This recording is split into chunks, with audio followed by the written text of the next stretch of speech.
기도하겠습니다. 하나님 아버지,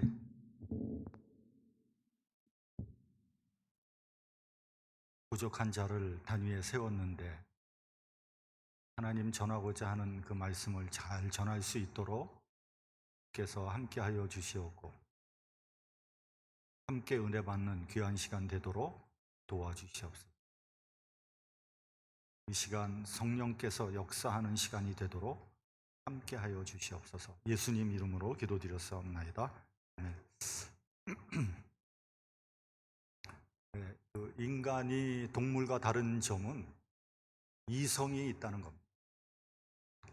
이성은 하나님께서 주신 겁니다. 인간은 하나님께서 주신 이성을 가지고 모든 결정을 이성적으로 내려야 되는 거예요. 하나님께서 에덴 동산 정중앙에 선악을 알게 하는 나무를 심으셨어요. 이 에덴 동산에는 모든 실과는 다 먹을 수 있지만 이 선악과만은 먹지 말라 그랬어요. 먹으면 정령 죽으리라고 했어요. 그러니까 아담과 하와는 선악과를 먹을 수도 있고 먹지 않을 수도 있는 자유가 있는 거예요. 만약에 선악과를 먹지 않으면 영원히 행복하게 에덴 동산에서 사는 것이고 먹는 날에는 죽게 될 것입니다. 하나님께서 행복하게 영생할 수 있는 것과 또 죽음을 선택할 수 있는 자유를 그들에게 주신 거예요. 아담과 하와는 이성을 가지고 무엇을 선택할 것인가를 결정해야 돼요. 그리고 그 결정에 대해서 자기 자신이 전적으로 책임을 져야 되는 거예요. 그것이 합리적이죠.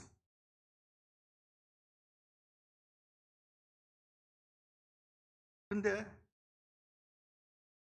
아담과 하와가 어떤 결정을 내려야 됩니까? 당연히 이성을 가지고 선악과 따먹지 말아야 돼요. 답은 이미 정해져 있어요. 그런데 어떻게 했습니까? 죽을 것을 알면서도 선악과 먹고 말았어요. 왜 먹었을까요? 너무 탐스럽게 보였거든요. 군침이 돌 정도로, 안 먹고는 못 베길 정도로 그렇게 맛있게 보였거든요. 그리고 사람은 먹지 말라 그러면 더 먹고 싶거든요. 그 결과 인간에게는 죽음이라는 숙명이 다가오게 된 거예요. 그래서 아리스토텔레스는 이렇게 말했습니다. 인간은 이성적인 존재이지만 합리적인 존재는 아니다. 이건 굉장한 아이러니입니다. 인간이 이성적인 존재라면 모든 결정을 이성적으로 합리적으로 내려야 되잖아요. 근데 오히려 비이성적이고 불합리한 결정을 내린다는 거예요. 그래서 스스로 망하는 길로 가고 있는 거예요. 스스로 자기 묘를 파는 거예요. 그게 바로 인간이에요. 마치 불 속을 뛰어드는 불나방과 같이 말입니다.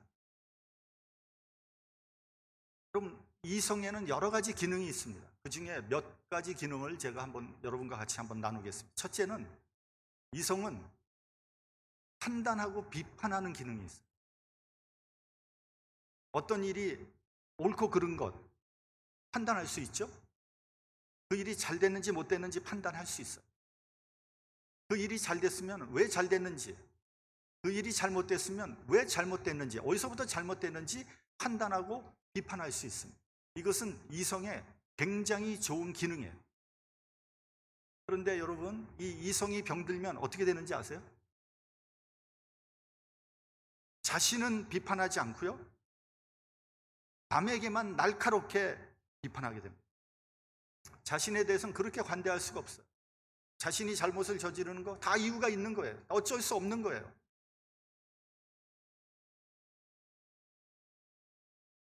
환경 탓하고 조건 탓하고 남 탓해요. 반면에 남에 대해서는 인정사정 보지 않고 비판합니다. 요즘 유행하는 말이 있죠. 내로남불. 내가 하면 노맨스예요. 남이 하면 불륜이에요. 요즘 한국의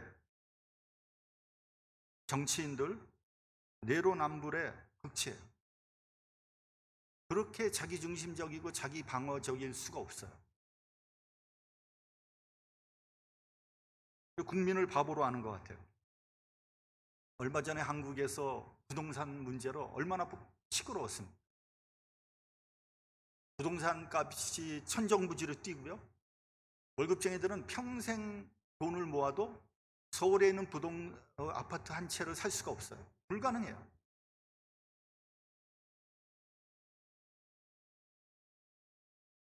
한국의 땅을 팔면요, 영국 전체를 8번이나 사고도 남는다 그러더라고요. 그러니까 부동산에 거품이 껴 있는 거예요. 이 거품이 빠지면 한국도 일본과 같이 될 수 있을지도 모른다. 이런 전망이 나옵니다.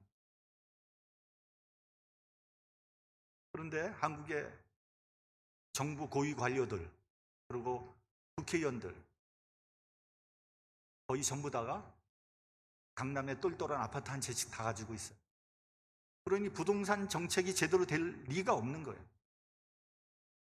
전형적인 내로남불인 것이죠.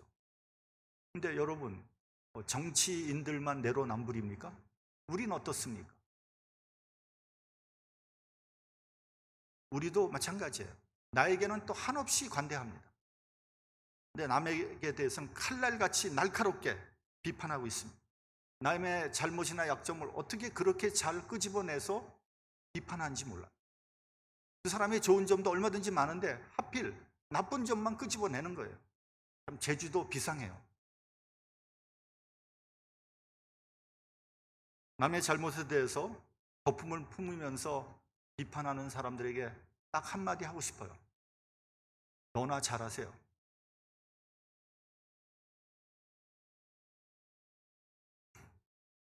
두 번째, 이성에는 예상하고 추리하는 기능이 있어요. 그러니까 과거와 현재를 보고 미래를 우리는 얼마든지 예상할 수 있어요. 일의 진행 상황을 분석해보고 이 일이 잘 될는지 못 될는지 얼마든지 알 수 있어요. 그래서 미래에 대해서 준비하게 되는 거죠. 이것도 역시 이성의 굉장히 좋은 기능 가운데 하나입니다. 그런데 여러분, 이 기능이 타락하면 어떻게 되는지 아세요? 모든 일을 안 되는 쪽으로 나쁜 방향으로만 추리를 하는 거예요. 예를 들면 좋은 예인지 모르겠습니다만 남편이 밤늦게 안 들어온다. 그러면 좋은 방향으로도 얼마든지 추리할 수 있잖아요. 아, 회사 일이 바쁜 모양이다. 얼마나 수고가 많을까. 그게 아니라 이 인간 또 어디로 샜지? 이렇게 추리를 한단 말이지.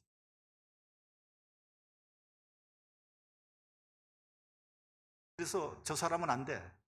구제불능이야. 내가 한번 지켜봤더니 싹이 노래. 악의적으로 폄하하는 거예요. 잘할 수 있도록 용기를 주고 격려하는 것이 아니라 아예 열심히 하려고 하는 그 의지 자체를 그냥 꺾어버려요.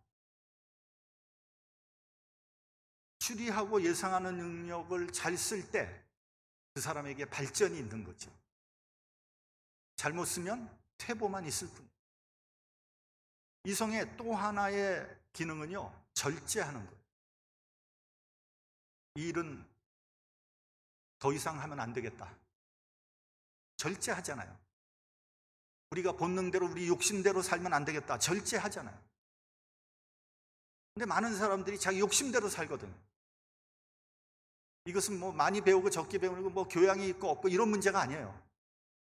점잖은 사람도 자기 욕심대로 살아갑니다. 성경에서는 그런 욕심대로 살아가는 사람을 베드로후서 2장 12절에 보면 이성 없는 짐승 같다 이렇게 표현하고 있어요. 이성이 없는 짐승 같다는 거예요.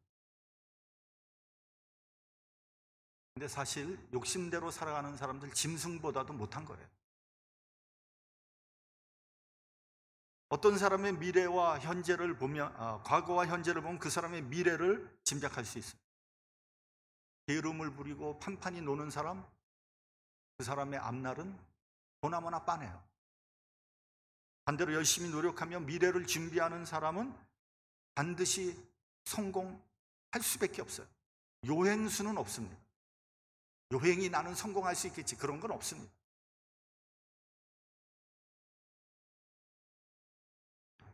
개미와 배짱이의 우화가 있습니다. 봄, 여름에 날씨 좋고 먹을 것이 풍부할 때 개미는 열심히 땀 흘려 식량을 준비했어요. 한편 배짱이는 나가서 탱자탱자 놀면서 노래 부르고 허송세월 했어요. 겨울이 오고 혹독한 추위가 찾아왔습니다. 개미는 땀 흘려 모아놓은 식량으로 잘 지냈어요. 배짱이 어떻게 됐겠어요? 춥고 배고파서 굶어 죽고 말았어요. 여러분, 배짱이가 노래 부르고 즐길 때 개미라고 일하고 싶겠어요? 놀고 싶죠? 그러나 다가올 겨울을 생각하며 열심히 대비한 거예요. 여러분, 하나님은요, 배짱이처럼 놀고 먹는 사람들 도와주지 않습니다. 아니, 도와줄 수가 없어요. 복음서의 달란트의 비유를 보면 주인이 이렇게 말합니다. 그가 가지고 있는 한 달란트를 빼앗아서 10달란트 있는 사람에게 주어라. 여러분, 이 말씀은 마치 빈익빈 부익부를 조장하는 그런 말씀인 것 같지만 사실 그 말씀이 아니에요. 미래를 준비하지 않는 사람에게 밝은 미래는 없다는 거예요. 데살로니가 후서를 보면 일하기 싫어하거든 먹지도 말게 하라고 말씀하기도 했습니다. 우리 교회는 2015년 3월 29일 임시 공동회를 열어서 교육관을 짓기로 결정했습니다. 여러분, 이 결정은 대단히 부담스러운 결정이었어요. 그 당시 우리 교회의 재정 상황으로 볼 때 이 계획은 거의 불가능한 계획이었어요. 그래서 많은 분들이 반대했습니다. 저는 그분들의 우려와 걱정을 100% 이해했어요. 저도 그런 모험 하고 싶지 않았어요. 교육관을 지어서 제가 무슨 영화를 보겠습니까? 다만 저는 우리 교회의 미래를 대비하려고 한 것뿐이에요. 여러분, 아무 대책 없이 그냥 앉아서 죽을 수는 없는 거잖아요. 우리 교회 여건에 대해서 여러분들 다 보셔서 알겠지만 우리 교회의 시설을 가지고 교회 학교가 부흥하리라고 기대하는 것은 말도 안 되는 거예요. 교회 학교의 그 부흥이 없이는 우리 교회의 미래는 없는 거예요.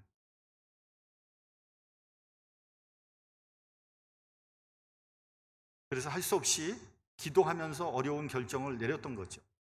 지금 당장은 힘들지만 일을 벌려놓고 보면 하나님께서 어떻게든지 도와주실 것이다, 이런 믿음이 있었어요.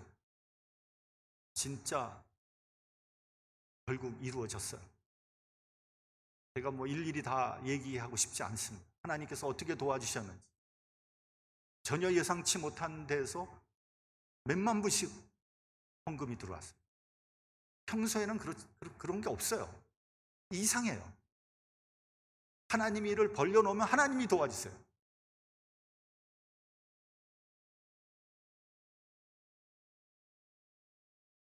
이러한 결정이 이성적인 결정인지 비이성적인 결정인지 가늠할 수 없지만 저는 미래를 대비한다는 의미에서 이 결정은 이성적이고 믿음의 결정이었다, 저는 그렇게 확신합니다.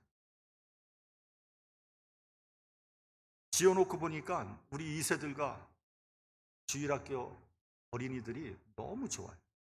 그래서 저는 앞으로 우리 교회학교가 잘 되리라고 믿습니다. 노회 목사님 중에 한 분이 저에게 질문을 했습니다. 유 목사님, 이렇게 어려운 때 참 힘들게 교육관을 지었는데 만약에 교회학교가 부흥하지 않으면 어떻게 하시렵니까? 사실 교회학교의 부흥은 굉장히 어렵습니다. 시설을 잘 해놓으면 자연히 부흥하겠지, 이건 너무 안이한 자세입니다. 그렇지 않습니다. 그래서 교육자와 성도들이 다 합해서 교회학교를 부흥시켜야 됩니다. 아이디어를 내야 돼요. 노력해야 돼요. 교육자가 알아서 하겠지, 이건 너무 무책임한 태도 아닙니까? 그래서 저는 그 목사님이 이렇게 대답했어요. 실제로 부응하지 않을 수도 있습니다. 그걸 어떻게 알겠어요? 뭐 교육값만 지어놓는다고 교회학교가 부응하겠어요? 그러나 우리가 최소한도 노력은 하지 않았느냐? 우리 최선을 다해서 노력하지 않았느냐? 우리 성도들도 다 노력했잖아요. 하나님이 그 자체는 인정하실 것이다. 칭찬하실 것이다. 저는 뭐 이 세상 사람들의 기준이나 칭찬이나 그런 거에 연연하지 않습니다. 그러나 우리가 하나님 앞에 갔을 때 하나님의 칭찬은 받아야 되잖아요. 잘했다. 착하고 충성된 종아. 이 얘기 들어야 되잖아요.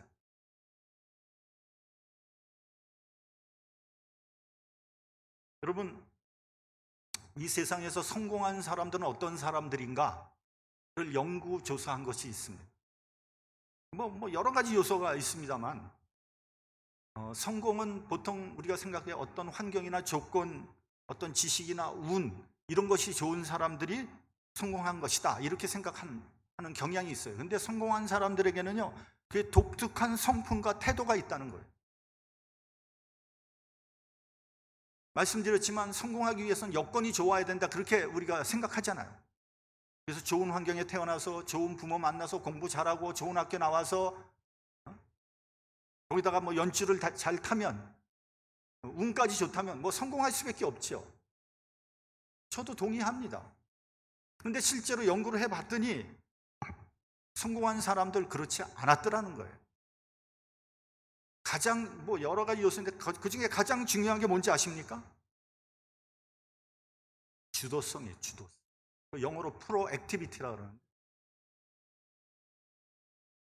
주도적인 성품과 태도를 가지고 있는 사람이 성공했다는 거예요. 주도적이라는 게 뭐냐면요, 내가 책임진다는 거예요. 내가 한 일에 대해서 내가 책임지는 건 물론이고 남이 한 일에 대해서도 내가 책임지는 사람, 이런 사람이 성공하는 사람. 그런 사람들이 결국은 남을 다스리게 되고 그만큼 넓은 영역의 인생을 살아가게 된다는 거죠. 여러분, 회사 사장 뭐 하는 사람이에요? 그 회사 다니는 사람, 모든 사람들의 경제를 다 책임지는 사람이 사장 아닙니까? 근데 나는 나 그 골치 아프게 나 그런 거 왜 나 그런 거 안 해요. 그럼 사장 안 하면 되는 거예요. 그렇죠? 여러분, 목사 뭐 하는 사람이에요? 교회를 책임지는 사람이잖아요. 나 그 골치 아픈데 어떻게 교회를 책임져? 나 그거 못해요. 목사 안 하면 되는 거예요. 예수님은요, 모든 사람의 죄를 책임지고 십자가에서 돌아가셨어요. 그래서 예수님은 모든 사람의 구세주가 되신 거죠. 그분이 책임지지 않았다면 그분은 우리의 구세주가 될 리가 없는 거 아니겠습니까? 이스라엘 백성이 애굽에서 나와서 광야로 들어갔어요. 400여 년에 걸친 노예 생활을 청산했어요. 자손 대대로 노예로 살 수밖에 없는 비참한 상황이었는데 하나님의 은혜로 구원을 받고 홍해를 건너서 광야로 나가게 된 거예요. 이제는 애국 군대가 더 이상 쫓아오지 못해요. 완전한 자유를 찾은 거예요. 그런데 유감스럽게도 여호수아와 갈렙을 빼고는 거기 모든 사람들이 40년 동안 광야에서 다 죽어버렸어요. 아무도 젖과 꿀이 흐르는 가나안 복지에 들어가지 못했어요. 심지어는 모세까지도 들어가지 못했어요. 왜 못 들어간 겁니까? 성경은 이를 원망죄 때문이라고 말씀하고 있어요. 고린도전서 10장 10절에서 보면 어떤 이들은 원망하다가 멸망하였다, 이렇게 돼 있어요. 그렇기 때문에 원망하지 말라고 했어요. 여러분, 왜 원망하면 안 되는지 아세요? 원망은요, 다른 사람에게 내 책임을 전가시키는 거예요. 누구누구 때문에 내가 지금 이 모양 이 꼴 됐다, 그러는 순간 나의 존재는 사라져버리는 거예요. 그리고 그 사람은 실패할 수밖에 없는 거예요.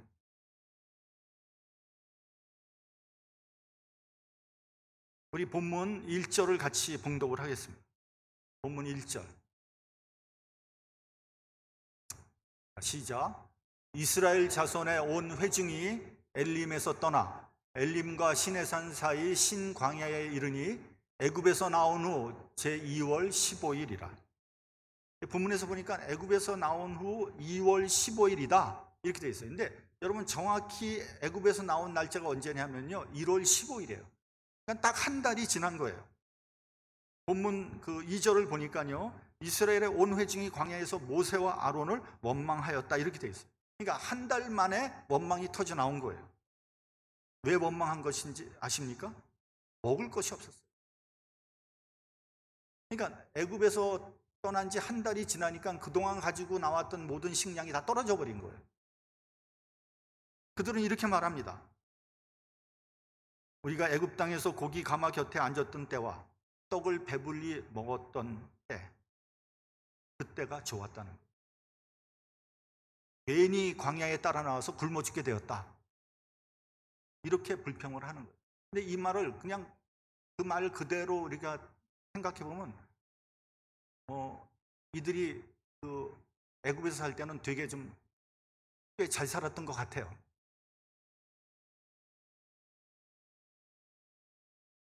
여러분 맞습니까? 여러분 노예 지주에 잘 살긴 뭐 잘 살았겠어요? 고기 가마 곁에 있었던 때 그 주인집 고기를 훔쳐 먹은 거예요. 그리고 떡도 아마 겨우 연명할 정도로 먹었을 거예요.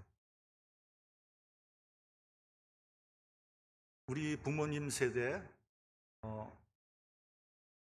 지금 뭐 거의 다 돌아가셨지만 제가 보기에 한 1920년대에서 30년대 초반에 태어나신 분들은 대부분 그분들은 다 일제시대를 경험한 분들이잖아요.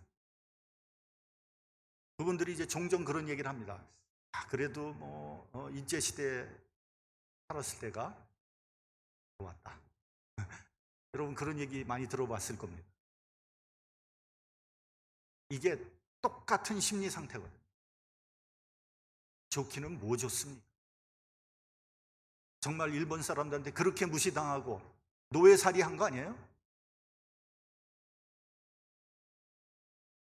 근데 이번이 첫 번째 원망이 아니에요. 14장을 보면요 첫 번째 원망이 나옵니다.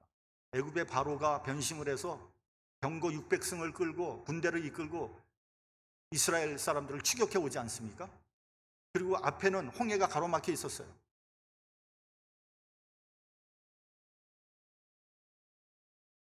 바로의 막강한 군대가 뒤쫓아오고 앞에는 홍해가 가로막혀 있고 이거 꼼짝없이 죽게 됐거든요. 그래서 14장 11절을 보면요 이스라엘 백성이 모세에게 이렇게 원망합니다. 애굽에 매장지가 없어서 당신이 우리를 이끌어내어서 이 광야에서 죽게 하느뇨. 애굽 사람을 섬기는 것이 광야에서 죽는 것보다 낫겠노라. 뭐 어떻게 보면 이해가 되죠. 아무리 하나님께서 뭐 10가지 재앙을 베풀어서 애굽에서 탈출했지만 지금 당장 어디 갈 데가 없잖아요. 지금 도관에 든 쥐가 됐잖아요. 원망할 만도 합니다. 그런데 여러분 어떤 일이 일어났습니까? 홍해가 갈라지는 기적이 일어났잖아요. 이스라엘 백성들은 바다 가운데 길이 나서 마치 육지처럼 건너게 됐잖아요. 그리고 바다 양편에는 바다 물결이 벽처럼 섰잖아요. 애굽의 군대와 병거들도 뒤쫓아오다가 그만 바닷물이 합쳐지는 바람에 다 물에 수장되고 말았어요. 제가 어렸을 적에요 모세의 10계란 영화를 봤어요. 제가 뭐 언제 봤는지 기억은 안 나요. 되게 어렸을 적에 봤는데 그 내용은 하나도 기억나지 않아요. 근데 단 한 장면이 기억이 나는 거예요. 지금까지 뚜렷하게. 어떤 장면이겠어요? 네. 홍해 갈라지는 장면. 홍해가 쫙 갈라지는. 제가 그 인터넷을 찾아봤더니요 그 10계가 1956년도 작품이래요. 제가 한 살 때 만들어진 작품. 그러니까 제가 도대체 몇 살 때 봤는지 모르겠어요. 기억도 안 나. 근데 그 장면을 지금도 또렷이 기억하는데 그 당시 홍해를 직접 걷는 이스라엘 백성이 정말 죽어도 잊을 수 없는 게 바로 그 장면 아니겠습니까? 그 순간. 그래서 14장 31절을 보면요, 이스라엘이 여호와께서 애굽 사람에게 베푸신 큰 일을 보았으므로 백성이 여호와를 경외하며 여호와와 그 종 모세를 믿었더라, 이렇게 돼 있어요. 그리고 모든 백성들이 하나님을 찬양했어요. 그 찬양하는, 미리엄이 찬양하는 찬양 귀절이 쫙 나옵니다. 당연히 그랬을 겁니다. 두 번째 원망은요, 15장에 나옵니다. 이스라엘 백성들이 3일 동안 광야에서 물을 마시지 못했어요. 그래서 천신만고 끝에 마라라는 곳에 이르렀는데 거기 샘이 있는 거예요. 근데 그 샘물을 먹으려고 했더니 그 샘물이 써서 먹을 수가 없는 거예요. 아마 제 생각에는 아마 소금물 아니면 독극물 뭐 이 정도 되지 않았나 생각을 합니다. 백성이 모세를 원망했습니다. 자기야 뭐 광야에서 그 목마른데 물을 마실 수 없다는 게 얼마나 고통스러운 일이겠습니까? 3일 동안 물을 마시지 못했으니까 거의 죽을 지경이었을 겁니다.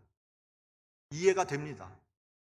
그래도 홍해 사건이 일어난 게, 홍해가 갈라진 사건이 일어난 게 엊그제인데 그것을 기억한다면 하나님을 원망하는 것은 있을 수 없는 일 아니겠습니까? 말도 안 되는 거예요. 몹쓸 사람들이에요. 그 다음에 원망이 오늘 본문입니다. 먹을 것이 없다고 원망했어요. 그래서 하나님께서 만나와 메추라기를 보내주지 않습니다. 그뿐이 아니에요. 마늘과 부추가 없다고 원망합니다. 그것을 먹지 못해서 정력이 떨어진다고 불평했어요. 참 가지가지합니다. 근데 여러분, 우리도 예외가 아니라는 사실을 알아야 돼요. 여러분, 우리가 예수님으로 말미암아 구원을 받았다고 입으로 고백하면서 얼마나 불평을 많이 하고 원망을 많이 합니까? 우리도 여기에 해당된다는 것을 알아야 됩니다. 그러면 도대체 왜 원망하는 겁니까? 첫 번째는 과거 지향적이기 때문에 원망하는 거예요. 옛날이 좋았는데 그때 그 시절이 그립다, 이런 사람들 치고요, 제대로 된 사람이 없어요. 그렇기 때문에 우리는 과거와 단호히 결별해야 돼요. 과거는 이미 지나갔어요. 그거 아무리 회상해봐도 소용이 없어요. 어떤 사람은요, 과거에 자기가 성공한 거 그거를 생각하면서 한숨 짓고 아무 일도 안 하고 있어요. 여러분, 그거 뭐 대단해 보여도요, 그거 별것 아니에요. 과거에 사로잡혀 있는 한 미래로 한 발자국도 나갈 수 없어요. 우리는요, 이렇게 생각해야 돼요. 오늘도 하나님께서 새로운 날을 주셨다, 이렇게 생각해요. 둘째는요, 과거에 대한 해석의 문제예요. 바람직한 자세는요, 아까도 말씀드렸지만 항상 오늘이 어제보다 낫다, 이렇게 생각해요. 이런 사람만이 범사에 감사할 수 있는 거예요. 이 범사라는 말을 영어로 보면 in all circumstance, 이렇게 되어 있어요. 그러니까 어떤 상황에서도 어떤 환경에서도 감사하는 거예요. 좋은 일만 있어서 감사한다는 게 아니에요. In all circumstance, 모든 상황에서. 그런데 항상 과거가 좋았다고 생각하는 사람이면 어떻게 되는 겁니까? 과거가 좋았다, 그럼 지금은 불만스럽다는 거 아니에요? 감사할 수 없는 거예요. 감사 못하는 거예요.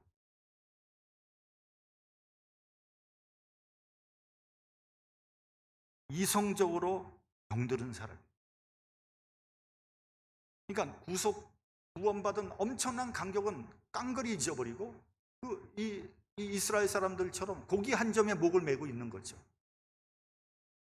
이런 사람이 어떻게 하나님의 백성이라고 얘기할 수 있겠습니까?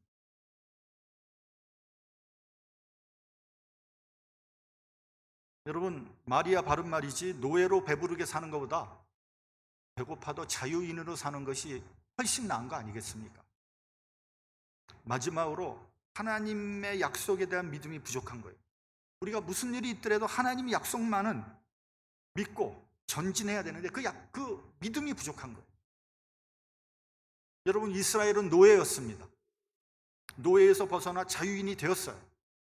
더 나아가서 하나님의 백성으로 만들어야 되는데 이게 그냥 되는 게 아니에요. 훈련이 필요한 겁니다. 그러므로 그들이 당한 그 모든 시련과 고통은 어떻게 보면 하나님의 훈련 과정이라고 볼 수 있는 거예요. 이게 하나님의 커리큘럼이에요. 그것을 알았다면 오히려 모든 시련을 감사하게 생각해야 됩니다. 왜냐하면 그것이 바로 하나님의 축복이기 때문이죠. 여기에 이것이 바로 믿음이고요. 여기에 미래지향적인 의미가 있는 거예요. 여러분, 우리 가운데 불평이 있고 원망이 있습니까? 근데 그것은요, 환경의 문제가 아니에요. 조건의 문제가 아니에요. 사람의 문제도 아니에요. 그 누구누구 때문도 아니에요. 원망하는 것은, 불평하는 것은 불신앙적인 교만이라는 것을 알아야 돼요. 교만을 버리고 겸손해 보십시오. 자기를 비우고 깨끗한 믿음으로 하나님 앞에 서 보십시오. 그럼 모든 불평과 원망이 사라지고 밝은 미래와 하나님의 약속의 세계가 보일 것입니다. 세상에 속해 죽을 수밖에 없는 나를 하나님께서 구원해 주시고 하나님의 자녀로 훈련시키는 하나님의 은혜와 축복에 대해서 항상 감사하는 저와 여러분이 되시기를